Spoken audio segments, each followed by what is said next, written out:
কত বছর ধরে আছেন আপনি এখানে? 25 বছর তো ধরে আছে, 25 বছর পার হওয়া যাবে। এখানে উন্নতি মানে এখানে ফুল ফুটুক, আরও মসজিদ হোক, এখানে আরও জাঁকজমক হোক, এটাই তো আমি চাই। এই জন্যই তো আমি জান প্রাণ দিয়ে আছি। সামনে আসে যায় খাসার ভিতর। কালের আবর্তনে বিলীন হয়ে যাওয়া একটি শহর শহরগাছি মৌজা, যার ইতিহাস জুড়ে আছে এক সুফি সম্রাটের গল্প। ঘোড়াঘাটের করতোয়া নদীর দক্ষিণ তীরে কাজিরবন ৬ নম্বর ওয়ার্ডে একটি মাজার শরীফ দাঁড়িয়ে আছে, যেখানে বিশ্রাম নিচ্ছেন সুফি সম্রাট কাজী সদরউদ্দিন, পিতা কাজী শামসুদ্দিন। তার মাজারকে কেন্দ্র করে রয়েছে অগণিত গল্প, আধ্যাত্মিকতা এবং ইতিহাসের ছোঁয়া। কাজী সদরউদ্দিন ইরান থেকে ইসলাম ধর্ম প্রচারের উদ্দেশ্যে এই অঞ্চলে এসেছিলেন। তার জীবনের প্রতিটি পদক্ষেপ ছিল সত্যের দিকে পরিচালিত।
কাজী সদরউদ্দিনের মাজারের নিচে রয়েছে একটি ছোট ইবাদতখানা, যেখানে তিনি নিয়মিত নামাজ পড়তেন এবং ধ্যান করতেন।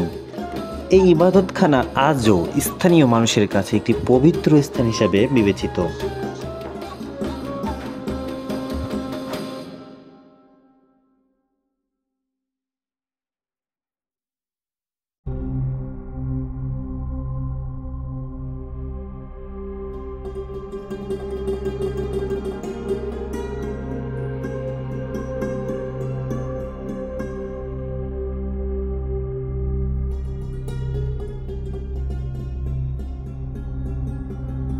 বারোদুয়ারি বাড়ির ধ্বংসাবশেষ এখনও শহরগাছি মৌজার প্রাচীন ইতিহাসের সাক্ষী। এই বাড়িটি এক সময় ছিল সমৃদ্ধির প্রতীক, যেখানে কাজী সদরউদ্দিনের তার জীবনের শেষ দিনগুলি কাটিয়েছিলেন। মাজারের চারপাশে ছড়িয়ে থাকা ভগ্নাংশ এবং ধ্বংসাবশেষগুলো যেন তার গল্পের কথা বলে। মাজারের পাশে দাঁড়িয়ে থাকা এক বৃদ্ধ বলেছিলেন, কাজী সদরউদ্দিন ছিলেন একজন মহান আধ্যাত্মিক নেতা। তার শিক্ষা এবং ধর্মীয় প্রচার এই অঞ্চলের মানুষদের জীবন এক নতুন দিগন্ত উন্মোচিত করেছিল। বৃদ্ধের চোখে ছিল গভীর শ্রদ্ধা এবং ভালোবাসা। স্থানীয় কাজী পরিবারের মধ্যে অনেকেই বিশ্বাস করেন যে তারা কাজী সদরউদ্দিনের বংশধর, কিন্তু এত বছর পরেও এই সম্পর্ক নিশ্চিত করা সম্ভব হয়নি, কারণ এখানে অনেক কাজী পরিবার বিদ্যমান। প্রতিটি পরিবারের মধ্যে রয়েছে নানা গল্প এবং ইতিহাস, যা তাদেরকে কাজী সদরউদ্দিনের সাথে সংযুক্ত করে। একদিন মাজারের পাশে একটি ছোট ছেলে এসে দাঁড়ায়। সে মাজারের দিকে তাকিয়ে বিস্মিত হয়। তার কৌতূহলী দৃষ্টি প্রশ্ন, এই মাজারের ইতিহাস কি? এক বৃদ্ধ ভক্ত উত্তর দেন, বাবা, এই মাজার শুধু একটি মাজার নয়, এটি আমাদের আধ্যাত্মিক বিশ্বাসের প্রতীক। কাজী সদরউদ্দিন এর জীবন থেকে আমরা শিক্ষা নিতে পারি কিভাবে সত্যের পথে চলতে হয়। তিনি আমাদের দেখিয়েছেন কিভাবে আল্লাহর পথে সঠিকভাবে চলতে হয়। আরও কথিত আছে যে কাজী সদরউদ্দিন পিতা কাজী শামসুদ্দিন সুফি সম্রাট বলে খ্যাত ছিলেন। সম্রাট আকবর বাংলা বিজয়ের পর সম্ভবত ঘোড়াঘাট কেন্দ্রস্থলে কাজীর বিচার ব্যবস্থা চালু ছিল। এখানে একজন কাজী ও ন্যায়ের কাজী থাকার কথা জানা যায়। বিভিন্ন তথ্য থেকে জানা যায় ঘোড়াঘাটে এক বিচারালয় ছিল।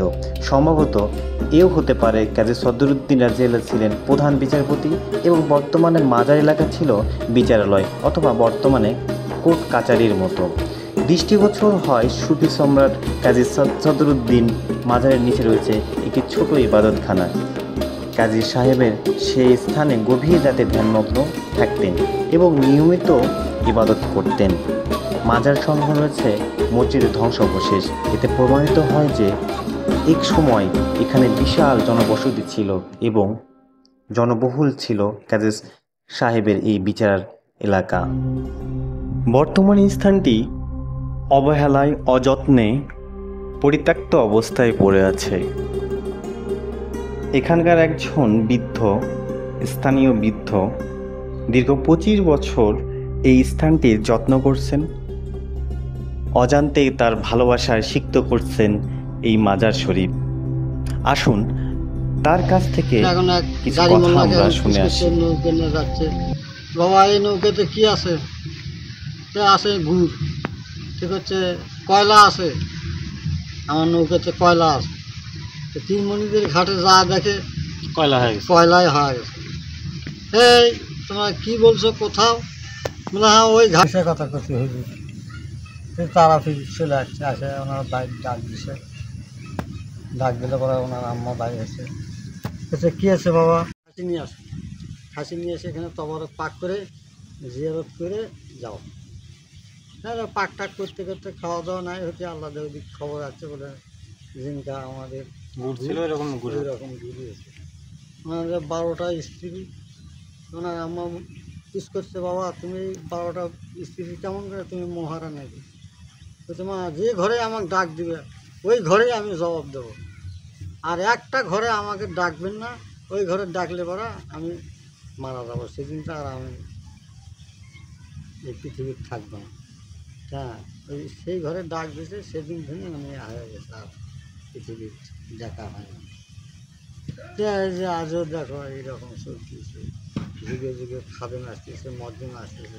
আচ্ছা তারা এমন প্রেমে পড়ে যায় তাদের কিচ্ছু ভালো লাগে না। তারা এটি জাহান দিয়ে দেয়, হাতের আস্তে খায়, লোকের আস্তে খায়, চুল খায়, কিচ্ছু পাওয়া যাবে না।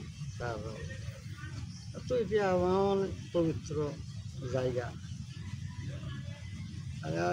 এখানে যতই থাকবেন ততই সব, যতই থাকবেন এখানে ততই শান্তিতে মিটে যাবে।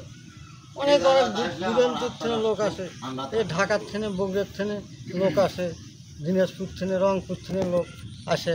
তারা খাই দাই করে এখান থেকে চলে যায়। তো আপনি এটার তো মোটামুটি খুব একটা ভালো অবস্থায় নাই, হ্যাঁ আরো একটু সংস্কার দরকার আপনার। খুব কষ্ট। একটু যদি অবকাঠামো আরো যদি ভালো হয়। আগে আমি যে ঘরটা থাকি ওই ঘরটা আপনি এখানে থাকেন এই বাসায়? হ্যাঁ, চতুর মুড়ে পানি পড়ে, ওই পানি পড়ার মধ্যেই থাকা লাগে। কী করে?